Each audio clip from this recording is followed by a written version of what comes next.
All right, so somebody asked me a question. They asked me, why is it that I always carry the groceries in the house and I don't let my wife carry them, or I try to get my wife not to? And I tell them it's not because I'm chauvinist. The reason is because I'm the bigger of the two. I'm stronger. So I want to use my ability to carry the groceries. Now, there's certain things in the house that she's better at than me. My wife's one of the best cooks in the world. I guarantee you that. I tell everybody, my wife cooks like someone's grandmother. You know, that grandma's cooking. So why would I want her to spend her time preparing those wonderful meals carrying groceries instead? Because if we switch roles, yeah, she can carry the groceries, may take a little more time, require a little more energy, but that means I got to cook. And I guarantee you this, the meals will not be the same. And that's called teamwork. See, when you have a team, it's about each person finding their position, playing their position so that they can bring the best to the table for everyone. But it's up to leaders to find the best in everyone so that that team can work out, so you can have a real team concept. Whoever is best at one needs to do one. Whoever's the best at two needs to do two. Now, can they cross-train? Can my wife show me how to cook every now and then? Can I do other things around the house and teach my wife how to do things that I do, just in case we have to do those things? Yes, but those are emergency situations.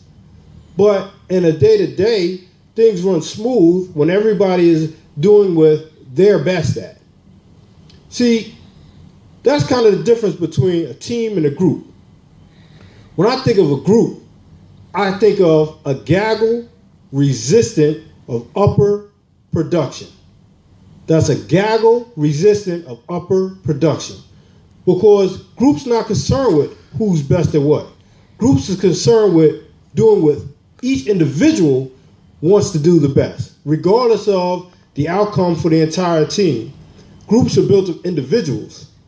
But see, the evolution of the group is what we like to call a team, where everyone puts in their best, even if it's not what they wanted to do, because they know at the end of it is the ability to reach the group's goal. See, teams are groups that have decided that the mission, that the overall outcome, and that reaching a vision is more important than their individual prowess, their individual goals. Team is that evolution. And that's the difference in a lot of these basketball teams, NFL teams, churches.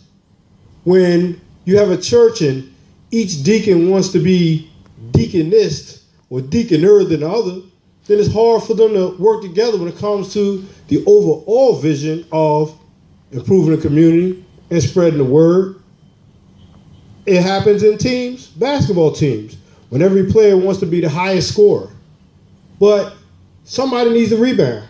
Somebody needs to get out the loose balls. And if my household were a sports team, I would consider making the meals the slam dunk. So I let my wife slam dunk because I want to eat. And I'll go after the loose balls carrying the groceries so that we can all get what we wanted at the end of the day. See, another thing of a team is that you also have to be aware of the weaknesses of each other. You have to know what affects one another. I use the acronym, their enemies are mine. Their enemies are mine. Because if your teammate has a problem, it might not be your problem today, but eventually that problem, their enemy, will be yours. Because if it pulls them down, it's going to pull you down along with it. It's going to fight against your vision, a fight against mission achievement. So I'm going to ask you this. Find those things that your group has that are holding them down. Get them together, create a shared vision, make sure everybody's on the same mission, employ everybody to their strengths, and take that group, that gaggle resistant of upper production, and make them a team. Thank you.